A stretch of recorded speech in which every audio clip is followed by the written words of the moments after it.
సంవత్సరాల తరబడి ఎన్ని మందులు వాడినా మీ మోకాల నొప్పులు తగ్గట్లేదా? ప్రాణ పెయిన్ క్లినిక్ లో అత్యాధునిక చికిత్స.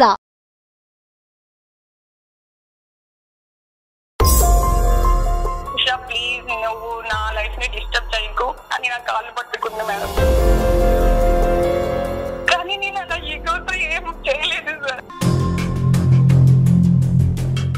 నాకు మాత్రం ఇష్టమే, కానీ నా మైండ్ నన్ను మార్చింది అదే. నేనేం చేస్తున్నానో ఎలా ఉంటున్నానో నాకేం అర్థమయ్యేది. చెల్లి అన్నప్పుడు అక్క వాడినవే వాడడము, అక్క వాడిన డ్రెస్సెసే వాడడం, అక్క వాడిన బుక్సే వాడాలని లేదు కదా సార్. కేవలం అక్క చిన్నప్పటి నుంచి నన్ను ఇలా పెట్టింది అనేటటువంటిది బయటకు నువ్వు పగ ప్రతీకారం అనే మాటలు వాడకపోయినా కూడా ఇంటర్నల్గా నువ్వు రగిలిపోతున్నావు. అక్క వాడిన పుస్తకాలే వాడాలా, అక్క వాడిన డ్రెస్లే వాడాలని మరి సిగ్గనిపించలేదండి అక్క భర్తని వాడుకోవటానికి? ఇది ఒక తప్పుడు ప్రేమ వల్ల ముందుకెళ్ళినటువంటిదా, లేదా అక్క మీద తీర్చుకునేటటువంటి ఒక పగ? వెల్కమ్ టు అందమైన జీవితం. నమస్తే డాక్టర్ గారు. నమస్తే జయ గారు. నిన్న నైట్ నేను ఒక మెయిల్ చదివానండి. సిబ్లింగ్స్ మధ్య వచ్చే ఒక రైవల్టీ చిన్నప్పుడు బాగుంటుంది, ఏదో అమ్మ నాన్న సర్ది చెప్తారు, కొంచెం పెరిగి పెద్ద అయ్యేసరికి తగ్గిపోతుందండి. కొంచెం ఏజ్ గ్యాప్ తక్కువ ఉందనుకోండి, వాళ్ళ మధ్య ఇంకొంచెం ప్రేమ ఎక్కువగా ఉంటుంది. కొంచెం ఎక్కువ ఉంటే అది వేరే కోణాలకి దారితీస్తుంది అనుకోండి. ఈ రైవల్టీ అనేది పర్సనల్ లైఫ్లో కూడా వెళ్ళిపోయి అది విపరీతమైన ధోరణులు, ఇటు అక్క కానీ అటు చెల్లెలు కానీ, అది పెళ్ళి అయిపోయిన తర్వాత కూడా ఒకరి జీవితంలోకి ఇంకొకరు ఎంటర్ అయిపోతుంటే జరిగే మలుపులు అసలు మాటల్లో చెప్పలేము. అలాంటి ఇష్యూ అండి ఇప్పుడు ఇది మరి ఎటు దారి తీస్తుందో ఏంటో. ఒకసారి మరి అమ్మాయి నాకు మెయిల్ అయితే చేసింది, నెంబర్ కూడా పెట్టింది, మరి కాల్ చేయమంటారు ఒకసారి? తప్పకుండానమ్మా. సాధారణంగా అంటే చాలా గ్రోయింగ్ మైల్ స్టోన్ అంటూ ఉంటాం. యూజువల్గా తోబుట్టువుల మధ్యన ఉండేటటువంటి ఒక రైవల్రీ ఏదైతే ఉంటావో సైకలాజికల్గా అది ఒక పోటీతత్వాన్ని పెంచి జీవితంలో ఎదగటానికి ఒక విధంగా ఉపయోగపడుతుంది. మరి ఇలాంటి ఇష్యూస్ మరి ఎందుకు వస్తున్నాయి అన్నది ఈ అమ్మాయి మాటలో మనకు అర్థం అవుతుందేమో. హలో హలో హలో ఉషా అండి. అవును మేడం. ఉషా గారు, నేను సుమన్ టీవీ నుంచి మాట్లాడుతానండి, అందమైన జీవితం ప్రోగ్రామ్ నుండి. Hi madam. హాయ్ అండి, బాగున్నారా? బాగున్నాం మేడం. ఉషా, మీరు మెయిల్ చేశారు, చూశాను. నేను డాక్టర్ గారికి కూడా బ్రీఫ్గా చెప్పాను నేను. రైట్, డాక్టర్ గారితో ఒకసారి చెప్పండి, బ్రీఫ్గా చెప్పండి Usha. Okay ma'am. Right, okay. అమ్మా ఉషా, నమస్తే అమ్మా. నమస్తే సార్. ఎంతమ్మా మీ వయసు ఎంత, మీ ఊరు ఎక్కడ? మాది ఖమ్మం సార్. 25 years సార్ నాకు. ఓకే. నేను మా అక్క ఇద్దరమే అక్క చెల్లెలం సార్, ఎవరు లేరు మాకు. మా అక్క ప్రతి విషయంలో నన్ను చిన్నప్పటి నుంచి డామినేట్ చేస్తూ వచ్చేది సార్. ప్రతిదీ తనకి చెప్పి చెయ్యాలి. ఎక్కడికి వెళ్ళినా కూడా తను ఎక్కడికి వెళ్తున్నావు అని అడుగుతుంది. ప్రతిదీ నన్ను ఒక చెల్లిలా ఎప్పుడు చూడలేదు సార్ నన్ను. అక్కకి మీకు ఎంత ఏజ్ గ్యాప్? ఎంత? 2 years ఉంటుంది మేడం, అంతే. ఓకే. ప్రతిదానికి తను చెప్పినట్టే చేయాలి సార్. అది స్టడీలో చాలా బాగా చదువుతుంది సార్, గోల్డ్ మెడలిస్ట్. నాకేమో అంత స్టడీ మీద అంత ఇంట్రెస్ట్ లేదు, నేను యావరేజ్ స్టూడెంట్ ని. ప్రతి దానికి నాకు ఏదైనా ఫోన్ వచ్చినా కూడా ఎవరు, ఎంతసేపు మాట్లాడతావు, ఇంతసేపు ఎక్కడికి వెళ్ళావు, అన్ని అంతే సార్. చిన్నప్పటి నుంచి అంతే. ఒక చెల్లిగా ఒక్కసారి కూడా నన్ను ఏంటి అనేసి ఏదైనా బాధ ఉన్నా కూడా ఏమైంది అని అడగదు సార్. అసలు ఇంట్లో తను చెప్పిందే వినాలి. అమ్మ వాళ్ళు కూడా ఏంటంటే అది బాగా చదువుతుంది, నీకంటే పెద్దది కదా, వింటే ఏంటి అని అట్లే మాట్లాడుతూ ఉంటారు. సహజంగా అదే అంటారమ్మా. పెళ్లి చూపులు సెట్ చేశారు, ఆ రోజు కూడా నన్ను లోపల పెట్టేశారు అమ్మ వాళ్ళు. అదేలే. ఎందుకమ్మా నేను ఎందుకు లోపల ఉండాలి, అదేంటి అక్క పెళ్లి చూపులు నేను చూడకూడదా, నీ చెల్లినే కదా, నేనెందుకు ఉండకూడదు అక్కడ అని అడిగాను. అడిగితే అక్క అంటుంది, ఆ అమ్మ వాళ్ళు చెప్పినట్టు వినొచ్చు కదా, నీకు అన్ని చెప్పాలా అని చెప్పి అంటుంది సార్. అదేంటి నువ్వన్నా చెప్పవా, నేను నీ పక్కన ఉండొద్దా, అసలు అక్కడ ఏం జరుగుతుంది నేను చూడొద్దా అని అడిగాను దాన్ని. నువ్వు క్వశ్చన్స్ చేస్తావేంటి, చెప్పింది చెయ్యాలన్నారు. అది నాకు మైండ్ లో బాగా పడిపోయింది సార్. ఏదో అది పెళ్లి చూపుల రోజు దాచిపెడతారు, పెళ్లి రోజు సార్, పెళ్లి రోజు తర్వాత నేనెవరో తెలీదా వాళ్ళకి. పెళ్లి రోజు నన్ను మా బావ చూసారు సార్. మా బావ చూసి ఎవరిమా నాకు చూపించలేదేంటి అని అడిగారు. మా చెల్లి ఆ రోజు లేదు, అవుట్ ఆఫ్ వెళ్ళిందని చెప్పేసింది. కానీ మా బావ ఫేస్ చూస్తే నాకు అనిపించింది సార్, అర్థమైపోయింది మా బావకి ఈ అమ్మాయిని దాచేశారా అని. ఆ రోజు నుంచి ఇంకా మా అక్క ప్రతిదానికి మా బావని నన్ను అబ్జర్వ్ చేయడము, మా బావ కూడా కొంచెం నా మీద కేర్ తీసుకోవడము. ఉషా అది తినమ్మా ఇది తినమ్మా. పండగకి వచ్చారు సార్ సంక్రాంతికి, సంక్రాంతి హాలిడేస్ కి వచ్చారు అనమాట మా బావ వాళ్ళు. అక్క బావ ఇద్దరు వచ్చారు ఇంటికి. అప్పుడు మేము కొంచెం క్లోజ్ గా ఉండడం అక్కకి నచ్చలేదు. క్లోజ్ గా అంటే మామూలుగా బావ మధ్యలో అన్నాక ఇంకా అల్లరి చేస్తూ అలా ఉంటారు కదా మేడం, అలాగే అలా ఆడుకుంటూ పాడుకుంటూ ఉన్నాము. అది ప్రతి దానికి ఉడుక్కుంటూ ఉంది. అప్పుడు అనిపించింది నాకు ఇన్ని రోజులు నన్ను ఏడిపించింది, ఇలా ఏడిపిద్దాం దీన్ని అని. నేను కూడా కొంచెం క్లోజ్ గా ఉండడము, మా బావతో ఆట పట్టించడం మా అక్కని అలా చేస్తూ ఉండేదాన్ని. అమ్మ కూడా అన్నది, ఎందుకు అలా క్లోజ్ గా ఉంటావు, అది ఫీల్ అవుద్ది అని అంది. ప్రతి దానికి అమ్మ వాళ్ళు కూడా సార్ అక్క కదా అడ్జస్ట్ అవ్వాలి అలాగే చెప్తూ ఉండేవాళ్ళు. ఎంతగానో మనం అడ్జస్ట్ అవ్వాలి నేను. అందుకని క్లోజ్ అయ్యారు బావకి. అందుకని క్లోజ్ అవ్వడం కాదు మేడం, అలా మాట్లాడుకుంటూ ఉండేవాళ్ళము. ఒక రోజు ఇంకా మా బావ కూడా ఇలా క్లోజ్ గా ఉంటూ ఒక రోజు చెప్పేశారనమాట, నువ్వంటే నాకు చాలా ఇష్టం ఉషా అని.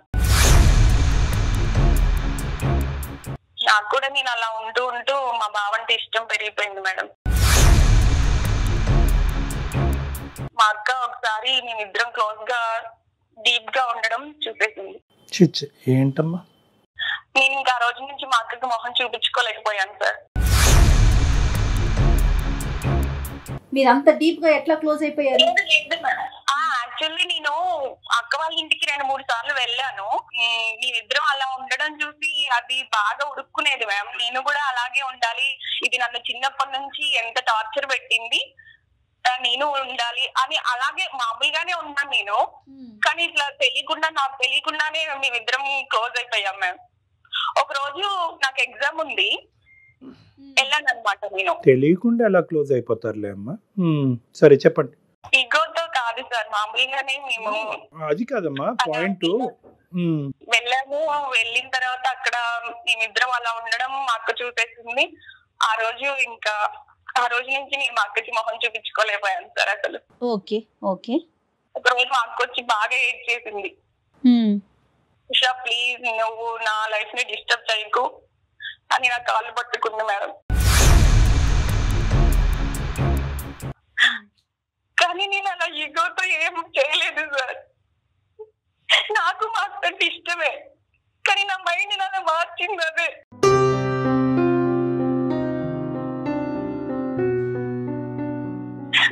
నేనేం చేస్తున్నానో ఎలా ఉంటున్నానో నాకేం అర్థమైంది.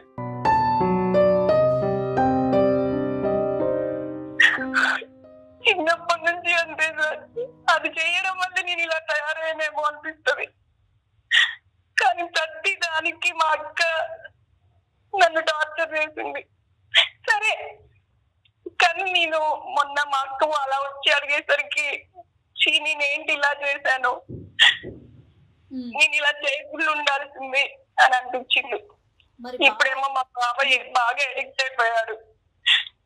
నేను వద్దు అని చెప్పిన ఆయన వినరు. నాకేం చేయాలో అర్థం కావట్లేదు.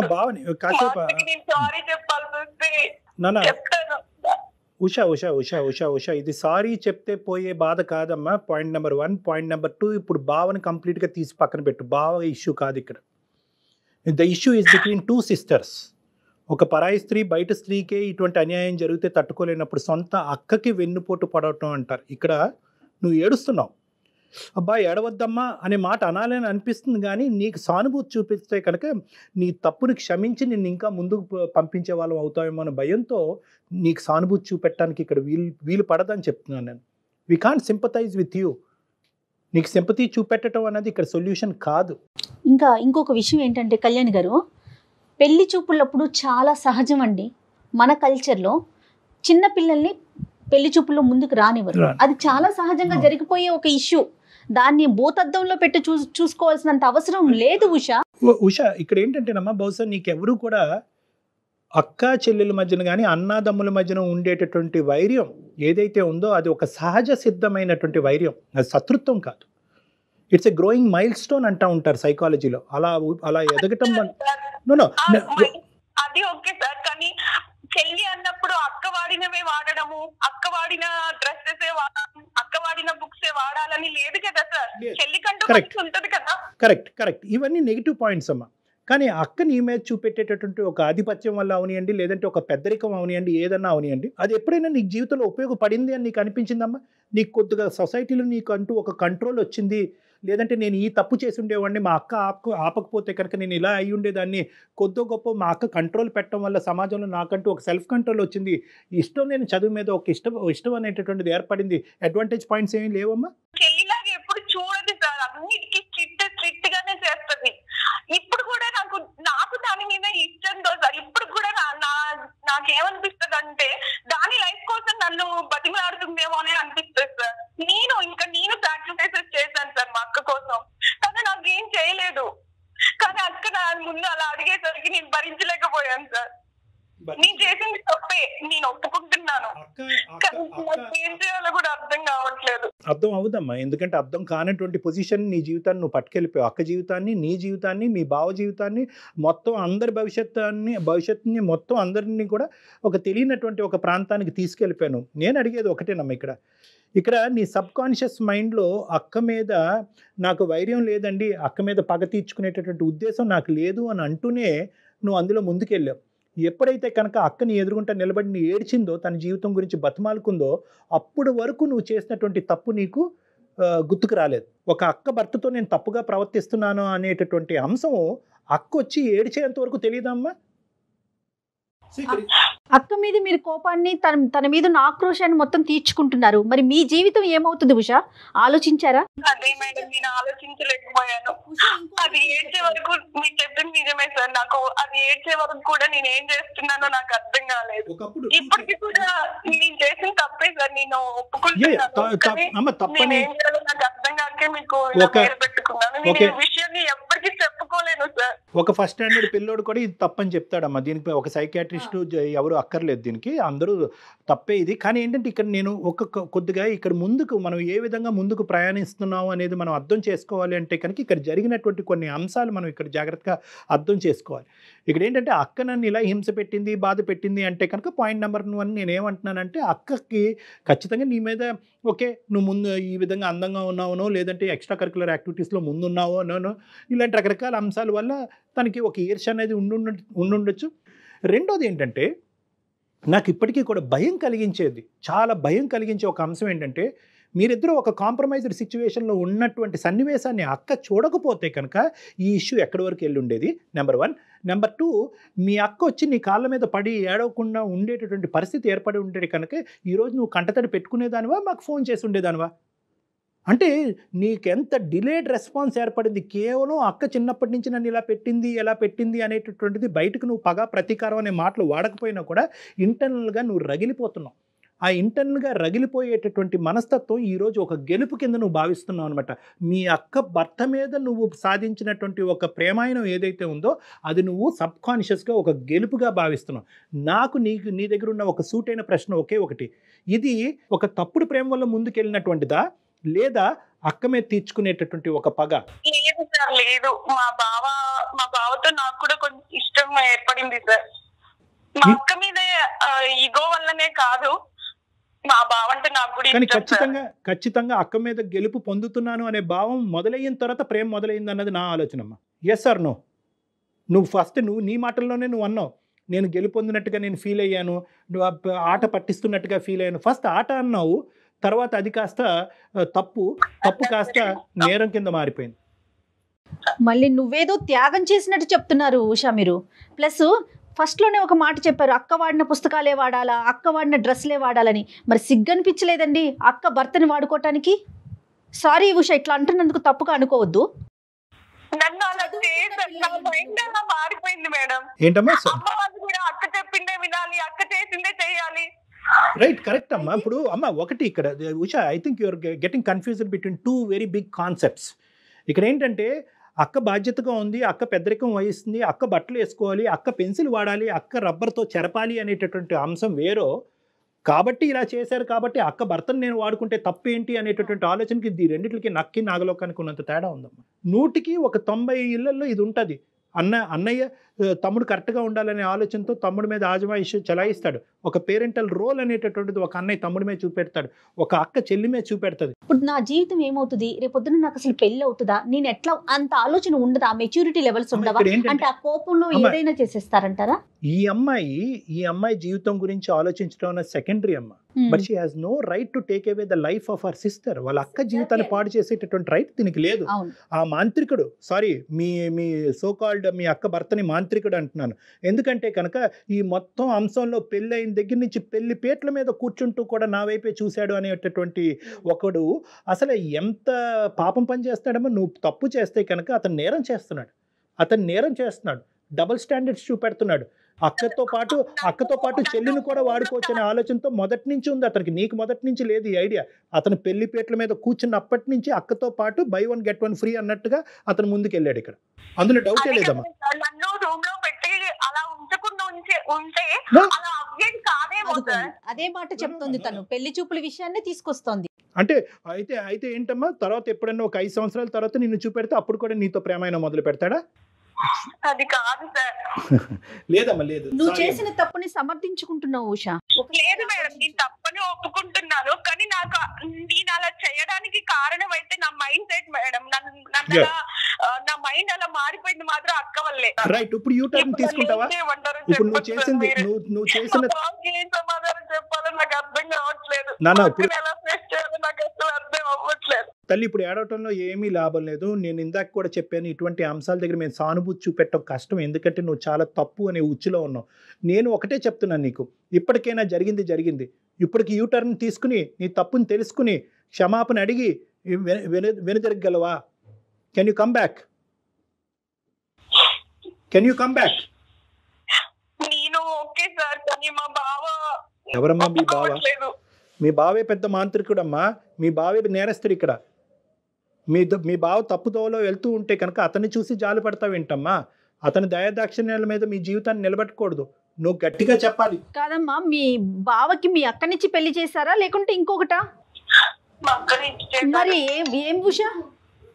ఎవరిని చూసి జాలి పడుతున్నావమ్మా? ఎవరిని చూసి అయితే నీ జీవితంలో చూసి జాలి పడకూడదో వాళ్ళని చూసి జాలి పడుతున్నావు.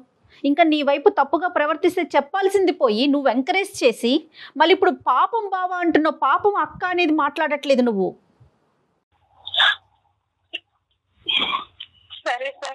సరే కాదు నాన్న, సరే కాదు మేం చెప్తాము.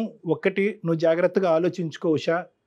ఈరోజు నువ్వు మీ అక్క ఒక టీం. ఇప్పటి వరకు మీరిద్దరు ఒక టీం లాగా వ్యవహరించారో లేదో నాకు తెలీదు. ఫస్ట్ టైం మీ బాండింగ్ అనేటటువంటిది ఇప్పటి వరకు బలపడలేదు, ఇప్పుడు బలపడాలి. ఇది ఒక టీం కింద వ్యవహరించాలి. మీ ఇద్దరికి ఒక కామన్ సిక్ పర్సన్, ఒక జబ్బు పడినటువంటి ఒక వ్యక్తి ఎవరన్నా ఉన్నారు అంటే కనుక అది మీ బావ.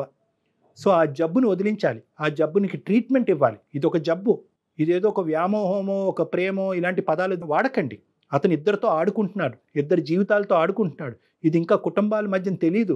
ఇంకా మీ అమ్మ నాన్నకి తెలిస్తే కనుక వాళ్ళు గుండెలు పగిలిపోతాయి, చచ్చిపోతారు వాళ్ళు. సో కాబట్టి ఏంటంటే దీన్ని ఒక జబ్బు కింద పరిగణించండి.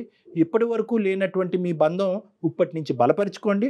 అక్కతో పాటు నేను ఉంటాను, అక్క మాటే శిలాశాసనం అని చెప్పి ఫస్ట్ టైం నీ జీవితంలో మీ అక్కతో నువ్వు ఒప్పుకోవాలి. అక్క ఇప్పటి వరకు నీ మాట విన్నానో లేదో నాకు తెలీదు, ఇప్పటి వరకు నీ మీద కోపం వచ్చింది, ఇప్పుడు నీ మీద జాలి కలుగుతుంది, మన ఇద్దరు ప్రేమ అనేటటువంటిది నిలవాలి అంటే మనం భావన మారుద్దాం పదక్క అని చెప్పండి. రైట్. ఇప్పుడు ఇది ప్రేమ కాదమ్మా, ఇది ప్రేమ కాదు. ఇది ఏంటంటే ఒక పగతో పాటు కూడినటువంటి ఒక వ్యామోహం. ముందు పగ చల్లారియాలి అంటే కనుక ప్రేమను పెంచాలి, ఒక వ్యామోహాన్ని పెంచాలి. ఆ వ్యామోహం కాస్త ఒక పనికిరానటువంటి ఒక ప్రేమ కింద, ఒక పనికిరానటువంటి ఒక బాండింగ్ మీద జీవితాలు నాశనం చేసేటటువంటి ఒక కథ కింద మారిపోయింది. కాబట్టి ఇప్పటికీ లేట్ అవ్వలేదు. ఇప్పటికైనా తప్పు తెలుసుకోండి, అక్కని క్షమాపణ అడగండి, భావన మార్చేటటువంటి ప్రయత్నం చేయండి. ఇంతకు మించి నాకేం సమాధానం లేదు. రైట్ ఉషా, మెచ్యూర్డ్గా ఆలోచించండి ఉషా. చదువుకున్న పిల్లలయ్యుండి మెచ్యూర్డ్గా ఆలోచించండి ప్లీజ్. ఏం లేదమ్మా, నీదేంటంటే ఇక్కడ ఇప్పుడు ఎవరో ఒకరి తరపునే నువ్వు ఆలోచించడం మొదలు పెట్టాలి ఉషా. ఎవరి తరపున అయితే నువ్వు ఆలోచించకూడదో, ఎవరైతే కనుక మొత్తం నీ జీవితాన్ని నాశనం వైపు తీసుకెళ్తున్నారో వాళ్ళ వైపు నువ్వు ఆలోచిస్తున్నావు ఇప్పటికీ కూడా. ఇక్కడ ఒక మ్యానిపులేట్ చేసేటటువంటి వ్యక్తి వైపు నువ్వు జాలి చూపెట్టకు. అతను ఏమైపోయినా పర్వాలేదు, నువ్వు తీసుకునేటటువంటి నిర్ణయం తప్పు అవ్వకుండా ఉండాలి, అందరి జీవితాన్ని కాపాడగలగాలి. సో కాన్ఫిడెంట్గా ఉండు, ధైర్యంగా ఉండు, బ్యారియర్స్ బ్రేక్ చేయి, సిస్టర్తో పాటు ఉండు. ఓకేనా? ఓకే. ఆల్ ద బెస్ట్ అమ్మా, టేక్ కేర్. ఓకే. అమ్మ ఇప్పటికైనా రియలైజ్ అయ్యిందమ్మా. ఇప్పుడు ఏంటంటే వాళ్ళ అక్క చూడకుండా ఉండుంటే కనుక ఈ తప్పు ఇలా కొనసాగుతూనే ఉండేది, నలుగురికి పాకుండేది. ఇంకా నలుగురికి పాకితే ఇంకేం ఉండదమ్మా జీవితం. అక్క జీవితం ఏమవుతుంది, రేపొద్దున ఈ పిల్ల భవిష్యత్తు ఏమవుతుంది కళ్యాణ్ గారు? కానీ ఎంత పిచ్చి ఆలోచనలు కదా. అంటే అక్క మీద ఈ నాకు అమ్మాయి ఇక్కడ అంటూనే ఇంకొక విషయం కూడా అనిపించింది. పేరెంట్స్ కూడా ఆలోచించాలండి. పిల్లల మధ్య ఎలాంటి రైవల్టీ ఉంటుంది, ఎక్కడ గొడవలు పడుతున్నారు, కొంచెం ఒకరిని తగ్గించటం, ఒకరిని పెంచటం. ఎప్పుడు చిన్నదాన్ని నువ్వు కంట్రోల్ చేయి మాకు, అప్పుడప్పుడు దాని మాట కూడా నువ్వు విను, అట్లా ఆ రకంగా బ్యాలెన్స్ చేస్తూ మన ఉంటే. సాంప్రదాయంలోనే పెద్దరికం అనేటటువంటి ఆస్పెక్ట్ కి చాలా ఇంపార్టెన్స్ ఉందమ్మా. పెద్దవాళ్ళు అయితే కనుక చిన్నవాళ్ళు ఖచ్చితంగా పెద్దవాళ్ళ మాట వినాలి, తప్పైనా ఒప్పైనా. సో అటువంటి సాంప్రదాయంలో ఏమవుతుందంటే అసలు చిన్న పిల్లల్లోంచి ఏర్పడేటటువంటి మనసులోంచి ఆవిర్భవించే అది కోరికలు, పెరిగి ఆలోచన, పెనుభూతం కాకూడదు కదా కళ్యాణ్ అయ్యింది గారు. ఆ కదా. పిల్ల చూడండి Right. ఎక్కడ దాకా దట్ ఈస్ తీసుకువెళ్ళిపోయిందో. One side of the coin అమ్మా. ఖచ్చితంగా తల్లిదండ్రులు ఆలోచించాలి. అవును, రైట్ అండి. Thank you. Thank you. నమస్తే.